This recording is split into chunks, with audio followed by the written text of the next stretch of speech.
সত্যি বলছি, আমি এবার সমাজ থেকে বাইরে চলে যেতাম। আজ যদি আমি তেহারি না বানাতাম, ভাবতে পারো? ঈদ এসে চলে গেল, আর আমি বিরিয়ানি তেহারি কোনো কিচ্ছু এখনো বানাইনি। সেই জন্য আজ তেহারি বানাতে চলে আসলাম। আজ আমাকে তো তেহারি বানিয়ে খেতেই হবে। আসসালামু আলাইকুম। সবাই কেমন আছো? সবার ঈদ কেমন কাটলো? আমার মনে হয় ঈদের পর সবার বাড়িতে বিরিয়ানি, পোলাও, তেহারি কম্পালসারি, তাই নয় কি? তাহলে আমার বাড়িতেই বা কেন বাদ যাবে? সকালে উঠে চা খেয়ে ভাবছি, আজ তো আমি বানিয়েই ফেলবো। দেখি কিচেন গিয়ে কিচেন পুরা অগোছালো। গিয়ে আগে ফার্স্ট কিচেন গুছিয়ে নিলাম। কিচেন গোছানোর পরে চোখে জল ভর্তি করে পেঁয়াজ কেটে নিলাম, এই পেঁয়াজগুলো বেরেস্তা বানানোর জন্য। পেঁয়াজ বেরেস্তা ছাড়া তো রান্না ইম্পসিবল। পেঁয়াজ ভাজার যে খুশবু, সেটাই সব থেকে বেশি ফ্লেভার এনহ্যান্স করে তেহারির। তেহারি হোক, বিরিয়ানি, পোলাও, সব কিছুর, তাই না? সেই জন্য পেঁয়াজটা ভাজতে যাচ্ছি, দেখি তেলের ডাব্বা খালি। এবার তেলটা আগে ভরে নিই। তেলটা না ভরে নিলে তো আবার প্রবলেম। তাড়াতাড়ি তেলের প্যাকেট কেটে খালি ডাব্বা ভর্তি করে নিয়ে কড়াই তেল গরম করে পেঁয়াজটা লাল লাল করে ভেজে তুলে সাইডে রেখে দেবো। তোমরা কি চাল দিয়ে তেহারি বানাও বলো তো? আমি কামিনী ভোগ চাল দিয়ে আজ তেহারি বানাবো।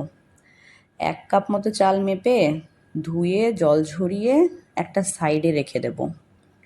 আসলে যে যেরকম পছন্দ করে সেরম চাল ইউজ করে হয়তো, বাট আমি যখনই বানাই আমি কিন্তু এই চালটা দিয়ে বানাই। এই চালটা দিয়ে বানালে ঝরঝরে হয়, অনেক অনেক সুন্দর লাগে আমার এই চালের তেহারিটা খেতে। ঝাল খেতে আমার সবসময় ভালো লাগে, তাই ঝাল ঝাল কাঁচা লঙ্কা ফ্রিজ থেকে বের করে নিয়েছি।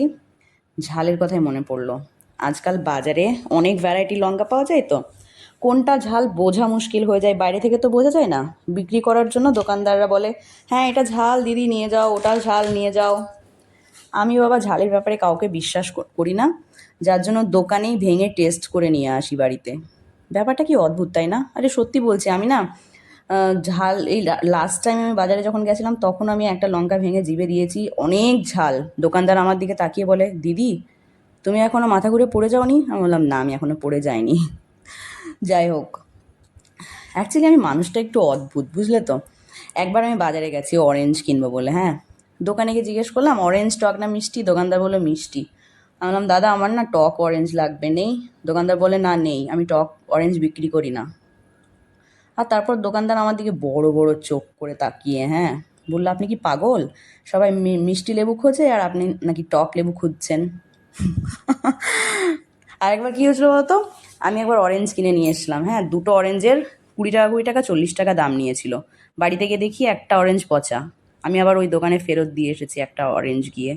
তখন লোকটা আমার দিকে তাকিয়ে বলে, তাকিয়ে দেখছিল, পাশে যারা ছিল তারাও দেখছিল, ওরা ভাবছিল যে অন্য প্ল্যানেট থেকে হয়তো এসেছে। না ভাই, আমি হচ্ছে এই প্ল্যানেটেরই, আমি পৃথিবীতেই থাকি, কিন্তু টাকা দিয়ে কোনো জিনিস কেনার পর আমি সেটা কিসের জন্য নেব? আমি তো সেটা ফেরত দেবই। এটাই আমি। যাই হোক, বকবক করতে করতে মাটন রান্না হয়ে গেছে। এখন আমি চালটাও হচ্ছে একটু ভেজে নেব। তেহারি কীভাবে রান্না করতে হয় সেটা তো আমি তোমাদেরকে বলতে পারবো না, কারণ আমি নিজেই বাংলাদেশের মানুষের থেকে শিখেছি তেহারি কীভাবে বানাই। অনেস্টলি আমি বড় হয়ে তেহারি খেয়েছি, ছোটোবেলায় আমি কোনোদিন তেহারি খাইনি, ইভেন আমি নামটাও শুনিনি। ফার্স্ট টাইম ইউটিউব দেখছিলাম সরিষার তেল দিয়ে তেহারি রান্নার একটা ভিডিও, কুরবানি ঈদের গল্প। মা দুপুরবেলা ঘুমাচ্ছিল, আমি ফ্রিজ থেকে বার করে যেরমভাবে বানাচ্ছিল আমি স্টেপ বাই স্টেপ দেখে রান্না করে নিয়েছিলাম। আর মা খেয়ে অনেক প্রশংসা করেছিল। কারণ কি বলতো, আমার মা হচ্ছে ঘি দুধ এসব খায় না, আর এটা যেহেতু সরিষার তেল দিয়ে রান্না করলে অনেক মজার হয়, যার জন্য আমি এটা সরিষার তেল দিয়ে বানিয়ে মাকে ফার্স্ট টাইম খাইয়েছিলাম। আর তারপরে আমি নিজেও ফ্যান হয়ে গেছি তেয়ারির। আমার অনেক মজা লাগে।